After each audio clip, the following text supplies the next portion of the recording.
back to work. And work is one of the ways that we contribute to this country, that we grow our GDP, we grow our tax base, we contribute to each other effectively, we help finance our national security, our homeland security, our infrastructure. I had key employees that really wanted to be leaders in the company, but they didn't want to have any ownership and responsibility that way. So I just had to start researching out and figuring out, well, how do I market my company? Go to your local school board for 1 hour twice this year. And if you can have even just 10 or 15 employers show up and do that at the same school board every single month, there's 2 contractors filling out a little card to give your 30 seconds at the podium that says, I need your help and we have great jobs. Eventually they will hear you. But if everyone just did 2 hours a year, that's how we change this. For Stacy, how you doing this morning? I'm doing great. She loves it. I ask the question every time. She's like, I'm fine, dude. Just a little much. And I say to that owner, I said, so you're not willing to invest in yourself? You're not going to invest in yourself. You're going to invest in companies you have no control over, whereas your company you control, and you don't have the confidence to pour the money into that. When things are busy and they're looking for their GC friends to sit down and negotiate a project on a GC and a fee, and they're more excited about building the project, and then all of a sudden the market swings, and now the developer market is going to go out and they're going to hard bid the same project to 2 or 3 different GCs, and that's where it starts going down.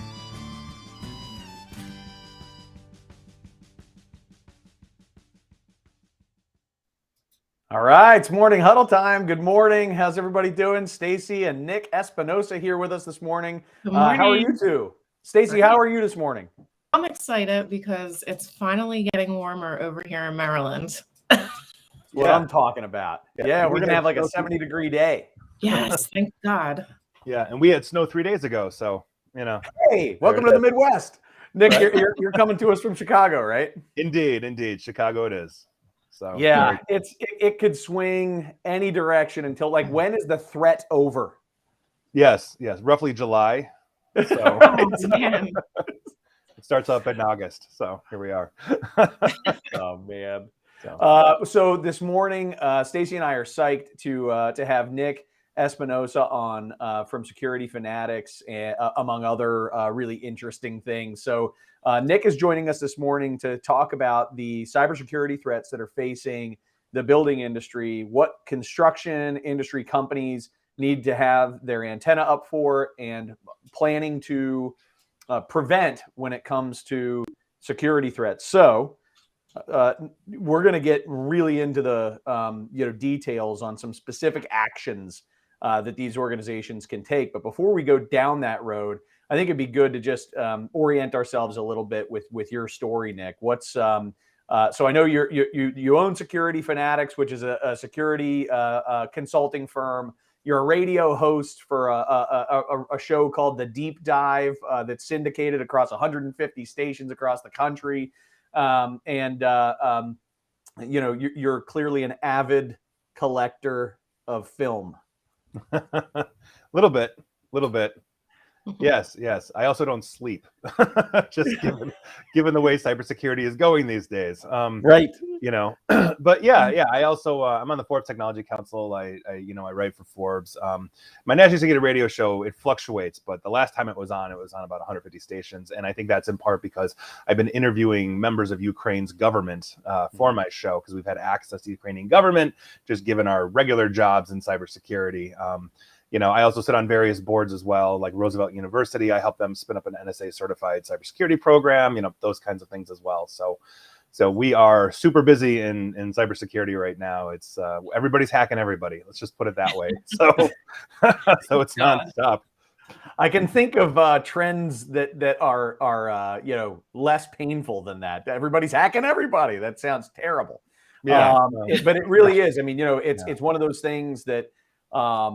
Speaking from personal experience, 10 years ago, it was sort of like a buzzword, but nobody's really dealing with that today. I think we all know at least one company personally that has been attacked, right? Yeah. I mean, and it happens on a regular basis. Yeah, yeah. I mean, I founded my first company in 1998, and its focus was cybersecurity. And I was the redheaded stepchild in the room until about 2015 or so. And that's essentially what it is. We have, just as human nature, a certain sense of complacency. If it ain't broke, don't fix it. And so a lot of businesses have taken that model because, quite frankly, they're not looking at what the next innovation is going to be. Not necessarily in their industry, meaning I'm not running a construction firm. And if I was, I would be looking at, okay, what's the next thing I'm going to be using in construction? Is it drones? Is it automation? You know, am I hiring more people? What does my company look like in 5-10 years? But one of those things is, you know, what does cybersecurity look like in 5-10 years? What does the landscape of threat look like? And that's something that I think is sorely missed on companies from small to huge. And it's something that we really need to understand, because at the end of the day, what cybersecurity is a quantification and mitigation of risk on the technology side. So a lot of organizations just don't understand their risk. Really, I'm really worried. Nick's way smarter than me. This is going to be very uncomfortable. All right. No, this is great. So Stacy, you know, let's make sure that we, you know, solicit the specific direct questions from the audience to the best of our ability. Stacy, we'll bring you back here with about 10 minutes to go while Nick confuses me wildly and then fixes that confusion. For the record, I pride myself on nerd to English translation. Yeah, so we'll be aligned. We'll be aligned. That is great news. That is great. Does it go all the way down to a third grade level, out of curiosity? Yes, it does. I'm usually the one that needs that too, for the record. Then I am gonna be fine. Sweet. All right. So Stacy, we'll see you in a bit. All Nick, right, I want to start off. You mentioned conversations that you're having. I can't help it. I'm just interested. It has nothing to do with construction, but you mentioned conversations that you're having with folks in the Ukraine. What are those conversations about, and what are they like right now? Yeah. So just by virtue of our work in cybersecurity, we've had some interesting connections and ties to the area of in and around Ukraine, given our clients and various entities that we work for. And so by virtue of that, we've had access to members of Ukrainians' topper government, like higher end government. So I've been interviewing members of parliament. The last one was Inna Subson. She's also the deputy minister for science and education and all of that. And I wanted to talk to her about what her daily life is. I mean, the first time I interviewed her, she was in Kyiv. The bombs were dropping. I mean, she had just had to evacuate. Sometimes these interviews, oh, we're going to do it on X date at X time. They can't. They just ghost. And it's, you know, and then they come back hours later. Oh, I'm so sorry. I had to evacuate. And I was like, you have nothing to apologize for. You're in a war zone. I'm just glad you're alive. You know, we also know that, or I should say, I know that some of the people that I've been talking with, I believe, are no longer with us anymore as well. They've simply just dropped off the face of the earth, even though they've been incredibly communicative before that, which is heartbreaking. But I wanted to, just because I have a platform with my radio show, kind of, you know, talk to them, see what's going on. Very rarely do we get a firsthand account in a war zone. And one of the things that we are seeing, by benefit of the Russians, at least initially, not going after the internet in Ukraine, and intel speculated that the Russians needed it just as much as the Ukrainians did to coordinate their troop movements and all of that. The double-edged sword was that every Ukrainian with an iPhone or an Android became a citizen journalist, recording everything, sending it out, tweeting it out, you know, putting it on. And thank God for that. I mean, really, that if it weren't for that, you know, what would you know? I think there are people in Russia who still don't know that there's anything going on. Right. Well, and that's part of the big issue, though, is that if you didn't know, they actually have had the same state-run television show called Vremya, basically every evening at 9 p.m. Moscow time, and it's been going on since like 1952 or 1956, something along those lines. And that's essentially the expectation, is that's where you get your information. That carried over even after the USSR fell, and so that's where they're getting it. Their body count still hasn't changed from, I think it's 462, which is what they first reported in early March. So you're looking at a population that has been wildly misinformed, you know, about this, or simply is not getting that information. And Russia's been doing their best to try to block the internet there. So it's been absolutely nuts. It's a crazy, you know. Not much of a segue. I got nothing in way of a segue to you know, get into talking about construction. But I you know, I would encourage all of our viewers to check out your radio show, the deep dive. Again, that's the name of it. And what's the easiest place to find it? You can go to my SoundCloud channel, soundcloud.com/NickAESP, and it's listed out there. And there's a playlist of all my past shows. It starts with number 1, which is from years ago, and I really should reverse that on the playlist. So scroll to the bottom to get my latest shows. It's a couple weeks behind usually, but they're there. They're there. Yeah, and my interviews are pinned to the very top of my SoundCloud channel in general. All the conversations that I've heard on any various interview shows with people on the ground in Ukraine, it's just extremely valuable and really hard sometimes to hear kinds of conversations. It's brutal. It's just what they're going through. It's just brutal. So I'm happy to help if I can. So obviously, your experience in cybersecurity spans well beyond the scope of AEC firms, right? The building industry. But when you think about your experience inside that industry, my take is construction companies are pretty small, right? Mm-hmm. Statistically, obviously there are big construction companies, they exist. Right. But the average construction firm, if out there taking a look at architects, engineering firms, contractors, is probably in the neighborhood of 25 to 50 employees on average. Mm-hmm. And what's going on in their mind is we're too small for anybody to care about us. How would you respond to that? Yeah, I mean, I think there's a gross misunderstanding, essentially of the perception of hacking. I'll be honest with you, hackers are lazy. We are lazy people. I'm serious. One of the hardest things I have in dealing with the construction industry is I'm sitting here at 8 a.m. Central Time, doing this when I would love to wake up at the crack of noon every day. Why can't you have this at noon? And so we are going for the lowest hanging fruit always. I mean, that's one of those things that we just do. And so think about it from this perspective. You're a 25-person firm. Odds are, whatever your role in AEC is, mechanical, electrical, sheet metal, et cetera, whatever you do, plumbing, you are looking at catering to and working with larger customers, right? You're typically not, doing the smaller jobs, especially if you're on the commercial side.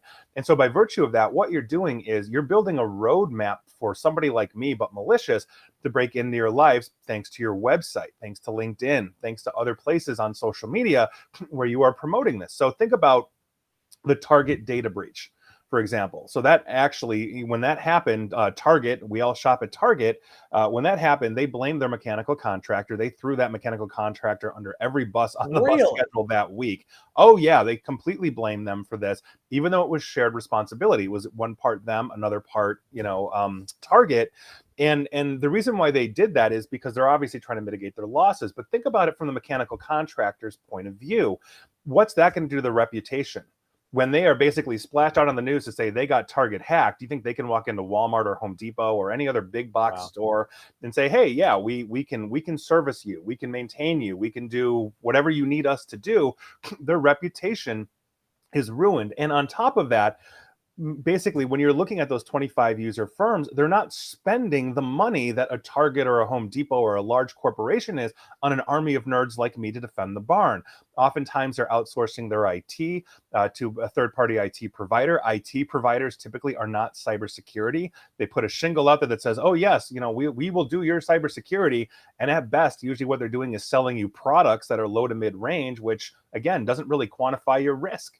All it does is give you a couple layers of defense, which is important, but it's not the be all end all. And so the problem that we have with smaller organizations is they don't think that they are targets because, well, quite frankly, we're small. The other side of that is that the construction industry, AEC in general, is in the top 3 basically verticals that get hit with ransomware, and they get hit most consistently. And the reason being is that all y'all pay. It is basically considered high margin, meaning most of these businesses have cash on hand. Most of them are on deadlines for larger GCs or their customers. They're not going to sit there and say, well, we can't fix your air conditioning for a week. Those things don't happen. So they pay historically faster and therefore they continue to get hit. And so when you are looking at, small business alone, small business to low mid-sized business accounts for something like 63 to 65% of all data breaches in the world right now, primarily because they're complacent on their technology. They usually don't have any of these things in place at an advanced level. Even though the enterprise technology is affordable, their IT providers don't work at those levels, and they pay. So it's a perfect storm. It's almost on par with healthcare, who pays as fast as humanly possible, because if they don't, people die. So construction in and of itself is right now a huge target that we see, and it's considered part of the critical infrastructure of the United States. All y'all keep the lights running. My house isn't falling down. My HVAC works. Thanks to my local HVAC contractor. Thanks to my local GC, et cetera, et cetera. So it's a huge problem in that vein. So it's because, in fact, we almost should switch the thinking. It's that smallness that you thought made you safe, right, is actually a potential, really making you a very easy target. Right. I mean, and that's what it is. I literally had one that was, I want to say 30, 45, called me frantically. The number one call we get, for the record, is, "Oh my God, help, the world is burning down.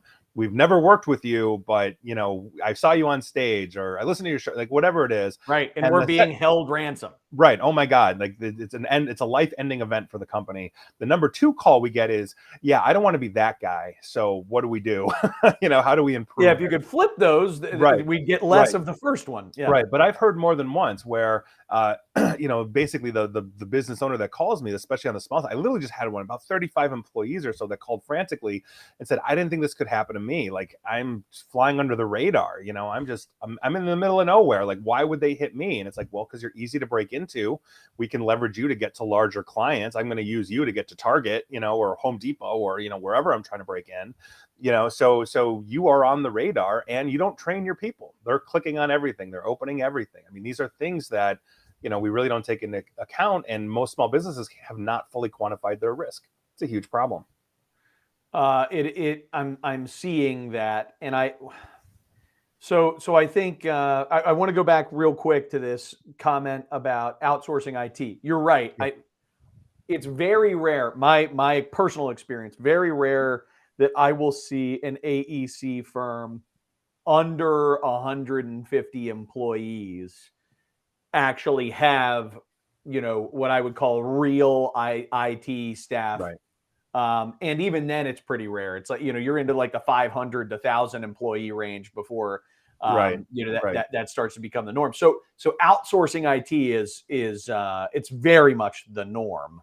Right. Is there anything that, if you're gonna, because I mean, by the way, the people that we're talking to right now, our viewers, they can't afford to hire an IT staff internally. They can't afford $250,000 a year in IT salaries, right? That's not going to happen.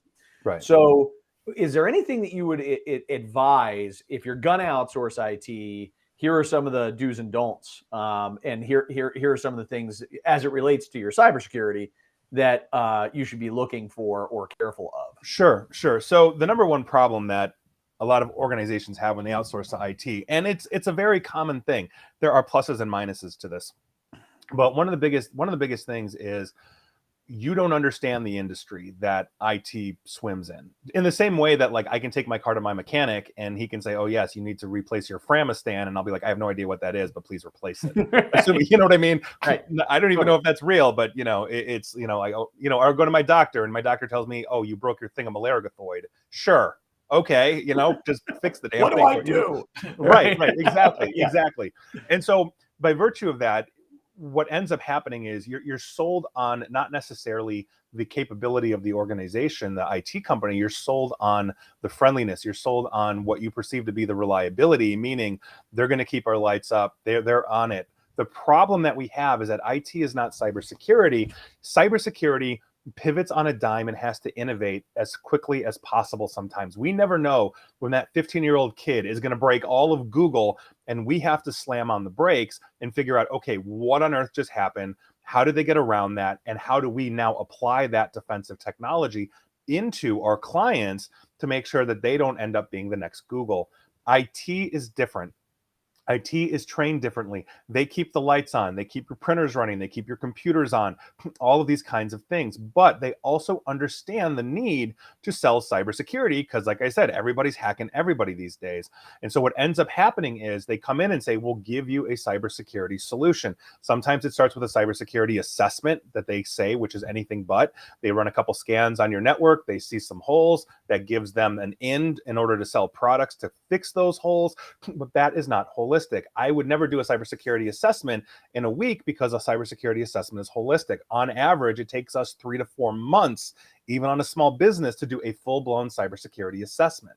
On top of that, IT tends to be incredibly complacent, meaning these IT companies know to the penny exactly how much that firewall is going to make them money, what it's going to cost them, how much it's going to take to install. They don't have to invest in training because they're typically lower end products that are easier to install. So the older technicians can train the new technicians. So you don't have to actually invest money into these kinds of things. And what you end up having is a low to mid range data security solution, which is a very small subset of cybersecurity. And so as I am counseling any organization or any company that says, hey, we're looking at outsourcing IT, I say, okay, the benefits to that are you're going to get more than one person, because if you just hire somebody on site, they're pigeonholed into your technology. You're going to get more than one person. They're going to be relatively responsive to you. They're going to take care of some of these things, but understand that the proof of the capability of the company is in their products. If I can sit down with a company and they can list out what's their firewall, what's their antivirus, what is their wireless access points, like what do they use for all of these different things, I have a snapshot very easily of, are they mature?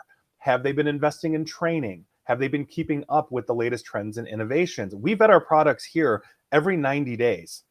Every 90 days, I can't walk into a Fortune 100, level client and basically say, yes, here's last year's technology. I'll get walked right out the door. These are differences that are key. And conversely, you wouldn't hire me to fix your printer. One, you'd get charged way too much, and two, I would never take that job. So we specialize. I don't go to my podiatrist for brain surgery. I don't go to my neurosurgeon for footwork. Both are important. I like to walk and think, but they're two different things. And I think that's a rather important distinction to make, but the proof is in the technology that they're leveraging. And as I'm asking or consulting with customers, my first question is, give me your product stack. Tell me what they're running. Right. And I will tell you if it's good, bad, or ugly. Usually it's low to mid-range at best. So here we are. All right. So I'm going to bring Stacy back, but as I do that, I want to ask you to, lay it on the line for us. I'm a mid-sized, maybe small, maybe bigger than mid-sized, right? But figure I'm a 25 to 1,000 employee, right? Which I know is a swing. It's a huge swing. Construction company. What are some of the, just in general, what are some of the thoughts I should be having? What should I be doing to protect myself? So So I don't care if you're 25 or 25,000 or 250,000 employees. One of the things that you need to be approaching holistically for your organization, and it goes beyond cybersecurity, is understanding and quantifying the risk.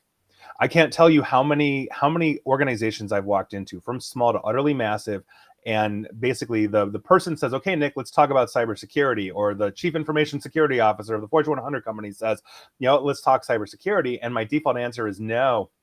We're not going to talk about cybersecurity yet. We're going to talk about risk. How many Because if you can't tell me in hard and soft dollars how many computers can be off and for how long, and so until it's so economically unviable for your organization, then how on earth do you know what you are doing is correct? How do you know your backups are working in the way that you need them to work? On paper, 24 hours sounds great, but maybe 6 hours is too long for production. Maybe marketing can be down for a week and nobody cares.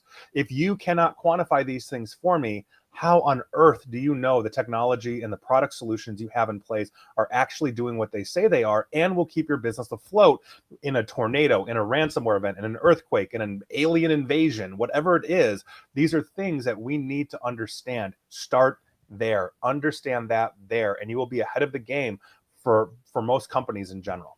Well, it seems to me that if you start by quantifying risk, you start by doing that kind of assessment, a couple of things that are going to happen. One is you start getting your head really in the game in terms of what is it going to take. to hurt my business, and where are my priorities? And the second thing that it's probably going to do is scare the hell out of you and motivate you to start taking whatever recommendations are coming next very seriously. Right. Well, and I get that from a lot of IT directors or CIOs or CISOs that basically say, how on earth do I sell my C-level? And it's like, you're not selling the C-level, you're showing them the risk. Right. Now they understand I can spend X money to indemnify myself from this risk and mitigate it, or I can keep doing what I'm doing, understanding that my risk appetite is vastly increasing. Right. And that is it. You're not selling anything. All you're doing is saying, this is your risk. You want to lower this risk because you think it's too risky. We need to buy X. We need to invest in this. That's really the name of the game here. And that is, I think, important. Now, the difference between a 25 user firm and, let's say, a 1,000 user firm is, as you grow, you start to develop internal maturity on processes, on flows. You start to have employees that aren't outward facing, meaning they're going to customers to generate revenue for you. They are internal teams that aren't just doing things like supporting the external team. They're looking at the internal processes that we see, meaning, is everything in place? Do we have good controls for our users, for our systems, for everything? And that's not just cybersecurity, that's anything the business requires. And so as you grow, as you develop these teams, you should also be maturing those policies, those procedures, those controls that help also mitigate that risk, but also align your employees with the technology solution that you have. It's very hard at 25, should be much easier at 250. And if you're hitting 1,000, you should have these things in place. That's just the nature of business. Realistically, if I'm at 25, what are the things that I absolutely must, like, it's just simple stuff. Go do this. I'm at you got 25, like, go do these things. You can actually handle this. Right. You have to take time at 25. You have to take time to look internally in your organization. You have to look at a gap analysis to say, where are we falling down? On the cybersecurity side, it's a quantification of risk. In other words, understanding, okay, I'm paying X amount of employees, I'm paying X amount in electricity, in idling trucks for gas, in leases for the trucks, all that kind of stuff. What happens if I have a complete work stoppage? Meaning I'm ransomed, nobody can go out on a job site, nobody can do anything. And I figure, money am I losing? I'm gonna run out of cash in 3 weeks if that goes down. And then I'm going to run out of my line of credit in 6 weeks if that goes down, right? Mm-hmm. So now I'm quantifying the risk. And once I've done that, now what do I do? What should I? Once you understand I'm losing X amount of dollars, let's say you realize that if you were down for a complete week, paying for everything that you're paying, everybody's getting a free vacation, because they're not taking time off. You are paying their salaries, and if you've got union, the union guys are still getting paid. I mean, this is just the nature of it, right? So once you've quantified that to say, I can survive for X amount of time before it's so economically unviable, the goal is then to start developing a solution that says, okay, what basically ensures that if I get hit with ransomware or something else, I'm not going to be down for a week or X amount of days, whatever that is. How do we make it half of that? How do we make it a third of that? How do we make it whatever is economically viable? Meaning I will eat, let's say, a quarter of the money that I can lose on this and no more. So what you do is you then start investing in solutions that ensure that you can do that. So what I think I'm hearing you say is quantify the risk and develop a clear backup plan so that you're able to mitigate that risk to the best of your ability should that happen. So I would say contingency planning, in the sense that a backup disaster recovery plan is part of a greater contingency plan. But in that vein, yes. But then you have to execute on that. It's great to have it on paper, but if you're not actually putting in the solution that, gets you up in 6 hours, if that's what you need, then what's the point of having it on paper? Get it on paper, start executing on those things, because you're investing in the longevity. You're investing in the security of the company, which ensures the longevity. I mean, it's that kind of cycle. Makes sense. Stacey, what do we have? I have so many questions to ask you, but we'll start with the audience. So Jose Posada said, would it be better not paying the ransom and using the backup servers? So that's a good question. I get that a lot.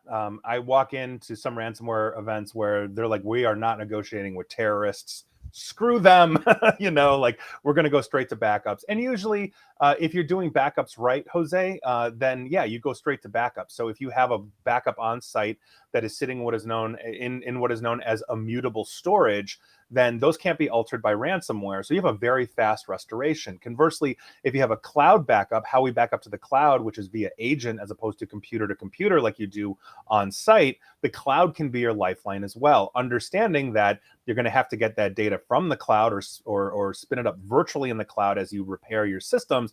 Understand what that does. But yes, the reason why people pay ransom more often now than what we've seen in the last few years is not because they don't have the backups, and that does happen on occasion. It's more, I don't want this sensitive information on my massive clients to get out, because if they find out, I will be fired and I will never be able to work with a large client again, because everybody will know that it's me. This is the problem with Target. You think anybody wanted to go to that mechanical contractor after Target threw them under the bus?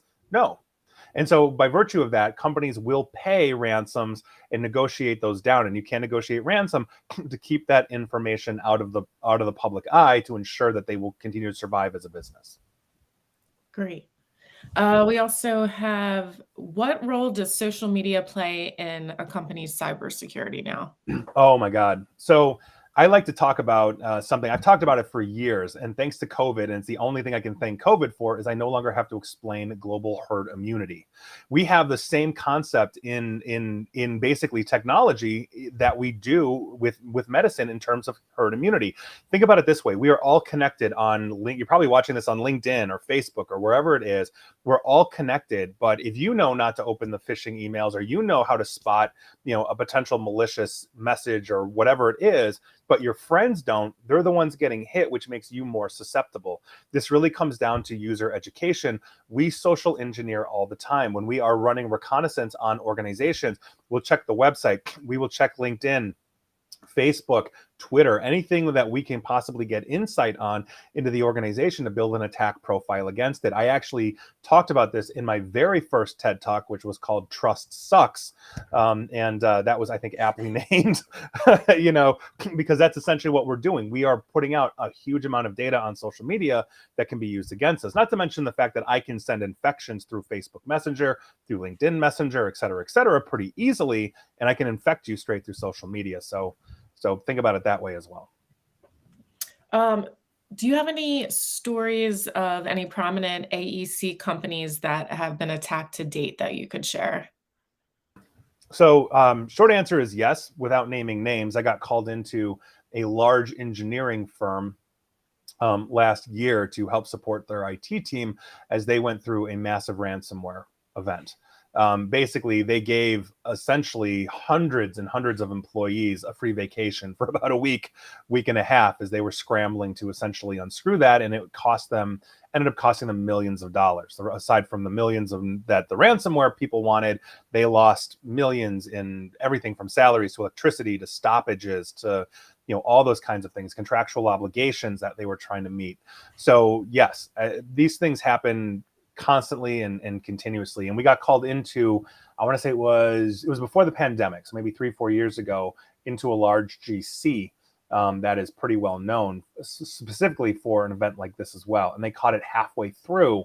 And so we were there as a second set of forensic eyes to take a look to see, okay, did this actually only hit like 40% of our computers? Did it hit the rest? And those kinds of things. So yeah, it's a huge problem in AEC. We see it all the time. I'm dealing with multiple right now contractors, 2 of which have been through ransomware events right now. So it's a huge thing. Yeah. So I guess to wrap it up, can you just describe to our audience what how the ransom attacks work and all? And Sure. So essentially, basically somebody breaks into your organization. Typically, the fastest way is through phishing, meaning somebody in your company has answered an email, clicked a link, downloaded something they shouldn't have downloaded, or opened something they shouldn't have opened. That installs what we call a payload that essentially establishes what we call CNC, or command and control traffic, to go and phone home. That traffic is typically encrypted, so most firewalls don't pick it up. Enterprise firewalls will, but most don't, and most of you are not running enterprise firewalls that are watching or listening to this. So we download it right through the firewall, and then we started installing infections into the machine. But we're not activating anything. We're running reconnaissance, meaning we're looking through those files. We're trying to crack every username and password that you have on site. We have tools that will do that rather easily for us. And so once we have all of these things, we'll log in as an administrator. We will start slowly copying out information, or we'll copy out your latest backup, assuming it's not encrypted, because a lot of organizations don't encrypt their backup. So that's a very easy way to get all your data. Once we have a copy of it, then we start strategically putting out ransomware where we know we're going to hit, such as servers, other critical infrastructure. And then usually in the middle of the night, 3 a.m. here is business hours in Moscow. We turn it on, and then boom, everybody's hit, everybody's locked out, and we leave ransomware notes absolutely everywhere. And then you get a dark website typically, or now a Telegram channel possibly, where you have to go and communicate with us, and we want a whole bunch of money from you. Oh my gosh. So that's what it is. And Russia's coming. And Russia's coming for us. Yes. I mean, we have to be prepared for that. Agreed? Yes. I mean, that's happening. Yes, I actually was just in New York City last week talking to a construction organization out in New York about that specific thing, that we have to prepare for Russian cyber attacks. They're not going to launch a land invasion over our sanctions because there's no way they would win that. The best thing that they can do in their terms of their retaliation is cyber warfare against the United States and our allies. So we have to prepare for that eventuality. We really do. Well, on that uplifting and not terrifying at all note, thank you so much, Nick. This was, I think, a fascinating conversation, certainly for Stacy and I hope for our audience. And I can't express enough, how we appreciate your taking the time to join us this morning. Yeah, well, thanks for having me. I think it's such an important topic, and so I'm glad you guys are on it. Thank you. Yeah, thank you. So I'm gonna just take a moment and kind of plug next week. Next week we're going to be talking with a construction attorney named Mike Wagner. One of the things that's happening, rampantly across the economy, but certainly in the building industry, is inflation. And in particularly in the building industry, what we're seeing is material cost escalation beyond the scope of what anybody could have anticipated. Now, maybe it's currently plateaued, maybe it's going to be going down, who knows? But what we do know is that there's been lots of instability in materials pricing. Mike has been working with his clients, who are construction companies as well as developers, for developing fair contractual solutions to dealing with material cost escalation. I really hope that we have people join that episode with their real world challenges and toss some of those on the table with Mike. Stacy, is there anything that I'm leaving out from a housekeeping standpoint? No, you got it all covered. Awesome. Thank you so much. Great work today. I'll look forward to seeing the audience again here soon next week, same time, 9 a.m. Eastern on Tuesday. Thank you. See you guys. Have a great day. See ya.